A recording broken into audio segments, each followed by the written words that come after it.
Welcome to why the Gran Turismo Olympic events weren't very popular. For those that watch the Olympic events, they seem to be well liked. Esports in general, with the Olympics, is a controversial topic in and of itself. But I feel like for those that actually watched it, were fine with it. But overall, just not that many people watched. Combining all of the languages in Gran Turismo TV, the Olympic official channel, and of other miscellaneous stuff that I could find, there were still well under 100,000 views for the entire event. That ain't the dandiest, folks. That really ain't the dandiest. Granted, I didn't check stuff like TikTok and all that because I don't want to have the Chinese government know what I'm doing. But I don't think it would be much higher considering all that either. So, yeah, it's just a bit low to say. Like, granted, it's not like 2021 Olympics were all that high because it wasn't even an esports week back then. It was just kind of a shoehorned in thing that didn't really fit and anything particular that they had to add because there was the COVID lockdowns and they needed more content. But I would say even that went better than what's going on now, and that was with an old game. That was still GT Sport in 2021. GT7, the movie or the game that's actually going to get a movie tied in with it, modernizing GT Academy and all that in a little while. Yeah, that's not good. This is going to be the game that's going to be around for a few more years. Granted, hopefully GTA8's out by 2025 or so, but I doubt it. It's probably one of those where it might be expected to be out in 2025, but it gets delayed to 2027 because it's Polyphony Digital we're talking about. But yeah. But you know two things that I mentioned there? GT Academy and Polyphony Digital. Those are two important things. One, the GT Academy side of things. I've said it before. GT Academy combined, and you can look it up, between all of the airings and all of the regions and all that, got over 100 million views. 100 million. The Olympics didn't even get 100,000. Granted, GT Academy went on for a lot longer, and there were episodes to it, and it wasn't all just in one special or whatever you want to call it, one airing. But still, there's no comparison between 100 million and 100,000. That's a massive difference. GT Academy worked because it was varied. This Olympics had the exact same car on the exact same track as what the actual event in Gran Turismo 7 was. Why would anybody want to watch that again after they had to grind for many, many hours to be able to even get the gold for the event? On average, people didn't get the gold. On average, the gold was way too hard for anyone to get. Not the gold medal in the Olympics, obviously, but even the gold time for the event in Gran Turismo 7, which means within 1.5% of the best time in the world. The vast majority of people didn't even get that. So why would people that couldn't even get the max in the event in GT7 want to watch the best of the best do the same thing over and over again when the best of the best was the reason that they didn't even get the highest payouts? The way that I've said anything with payout time trial type thing should work in a long time is combine what they did until GT Sport, where GT Sport's time trials still don't get paid, but in GT6 on back, they did it to where there was a gold time that was a time, not a percent, but a time. They should do that, and then whatever that gold time is, every 0.1% over that time you get is like a value of a percentage over what the gold medal credits are. That should be how it is. So then that way people can grind for as much money as they feel like grinding for. Not some unknown value that they won't know till quite literally the event finishes that is too far away from them to realistically get. And this is just one event. As I said, GT Academy was extremely varied. They even did the one event wrong, in my opinion. If they were going to do an event, they shouldn't have done the exact same thing as what people have been running for way too long of a time. They made gold way too hard. And every other time trial ever is 3%. But in this one, they made it 1.5% because PD was greedy and they didn't want to give more money. That's really the only answer that I can think there. So let's go to Polyphony Digital. I know I didn't touch that much on the GT Academy thing, but I've talked about GT Academy things for years now. I've talked about Polyphony Digital for a lot longer, though, but there's still something new that we can mention with them. Even just now, as you're watching this video, it was announced recently of the new update for Gran Turismo 7 that, for all I know, by the time you're watching this video, is already out, but nonetheless, the update is bringing 3 new cars. No new tracks, but they are adding music rally events that haven't given any money yet, and I don't see any indication that they are. And apparently, according to Ninkai, who knows pretty much anything about the game, because I don't know why Polyphony Digital doesn't want to communicate, so he does for them, and he doesn't seem to get paid or anything for it, figured out that the music rally events were actually planned to be there at launch, the ones that we are getting now. Yes, folks. It's around 15 months or so after the game launched, and we're getting content that was meant to be there at launch. Yes, I know, COVID, blah, blah, blah.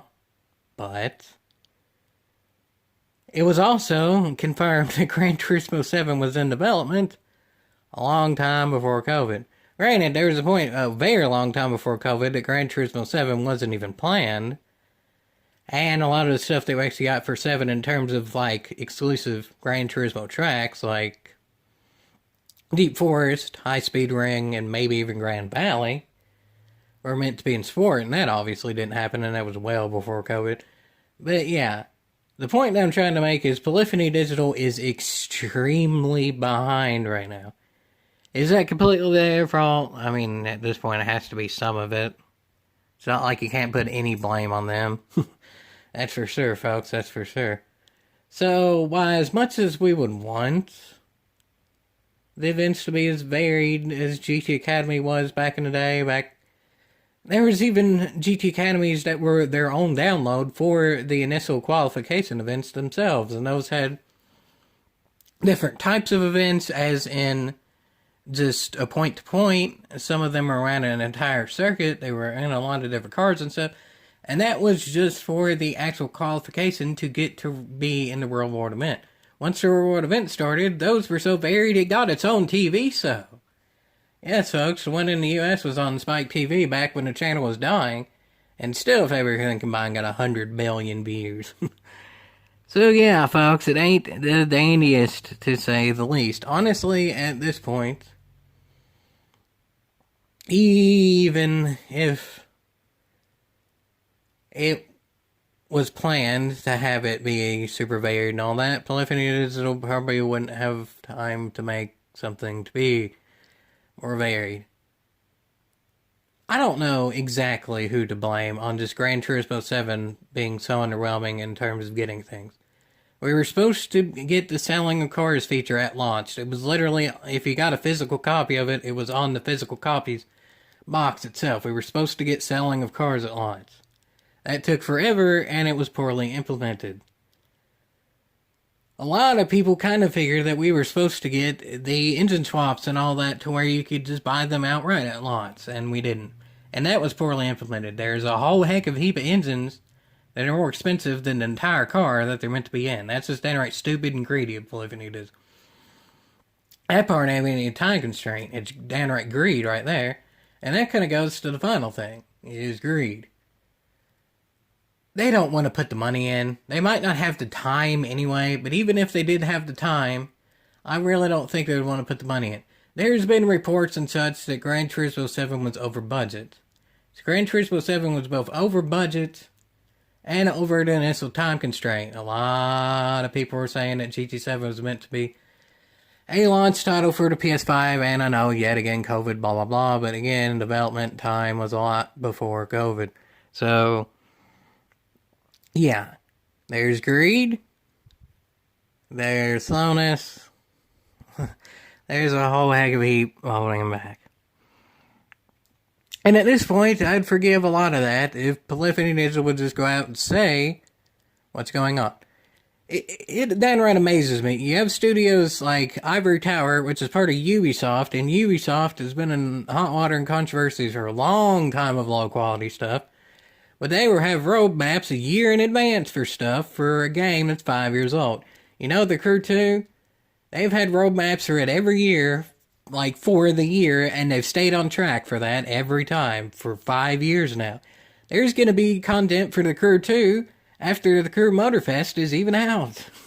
That's not even remotely close to what's happened in any Gran Turismo, that's for sure. Granted, you can make the argument that GT Sport is still getting monthly races, but they're recycled. They're not new content. They're just recycled of old weekly races, so that doesn't particularly count. But, yeah, at this point, it's not even looking like we're going to get anything varied ever.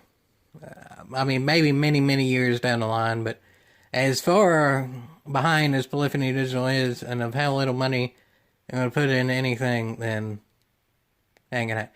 Granted, I will end off this video that you may be thinking, oh, how can Polyphony Digital be all that greedy if the game was over budget to begin with, if they need to recoup what they were over budget with? There's going to be a cotton-picking movie, folks. There's going to be a cotton-picking movie about GT Academy. Not about the Olympics. Not about the Gran Turismo World Series. About GT Academy. That happened 10 plus years ago. Yeah, it's going to be modernized using Gran Turismo 7 and such, but it's the same GT Academy story beyond Martinborough that happened a long time ago. Back in the PS3 era. This ain't exactly the PS3 era anymore. So, yeah, I mean, at this point, Sony's not worried about giving money to Gran Turismo. They're having a cotton-picking movie. They're adding scapes, which takes tons and tons of travel budget. I would love to know what Polyphony Digital's travel budget is. They've added scapes every time, which means traveling to the locations and all that every month. Polyphony Digital's travel budget, I guarantee, is bigger than a lot of successful games' entire budget. Successful recent games at that. Like, you know that Pizza Tower game? I guarantee its entire budget was less than Polyphony Digital's travel budget just to get the scapes. While we'll never know that for sure because Polyphony Digital doesn't communicate, I have a hunch, folks. I have a hunch, to say the least. And honestly, at this point, it's not like any of those individual issues are downright massive, but all that combined, as I said before, for a long time now, the little things add up. The Olympics were unsuccessful because we've known for a long time that Polyphony Digital is greedy, and they don't care. So therefore, why should we care when they don't care anymore? They just want more money. We've known for a long time that Polyphony Digital is also behind. They're so far behind that we never really expected to get all that much. So why would people tune in when we weren't even expecting to get much? And finally, it's been so long since Polyphony Digital is properly communicated that there's no hope for even the future of things. Why should we care about what's even going to happen? They're not communicating anything. When you have studios that have been controversial for low-quality stuff for a long time, communicating stuff going on a year in advance for a game that's 5 years old, it makes Polyphony Digital look downright terrible. At this point, I wouldn't honestly be mad whatsoever if Gran Turismo gets moved to a different studio. I've said it before. I said it when the game was coming out with all that controversy. Do I think it's going to happen? Who knows? I think it kind of sort of depends on how well the movie does. And, I mean, I'm not expecting much, I'll put it like that. At this point, Polyphony Digital's been the same way for a while, well before COVID. They've been behind schedule, they've been overly greedy, and they've not communicated anything. Strike 1, strike 2, and strike 3 right yonder. And it's been like that for a while. Polyphony Digital has struck out for many years at this point, and it hasn't gotten any better. Overall, the Gran Turismo Olympics were not very popular because there was no reason for people to watch them. It was the same event of what they've already played, and there was no reason for them to expect more. Polyphony Digital is set in their ways, and we know their ways. People's figured out their ways, and we don't see any way of them changing their ways anytime soon. And that most certainly ain't worth the y'all, folks. In the slightest. And I don't see that changing anytime soon. Again, I would love, more than anything, for Gran Turismo to be in the Paralympics. And even if it's nothing better than the Olympic event, I would still do everything for it to happen. But at this point, I don't see much more happening, period. Or at least nothing that we know about, because they don't communicate. That's the final nail in the coffin right there, is the communication. As many people have said for a long time, but well, Polyphony Digital didn't say it, that's for sure.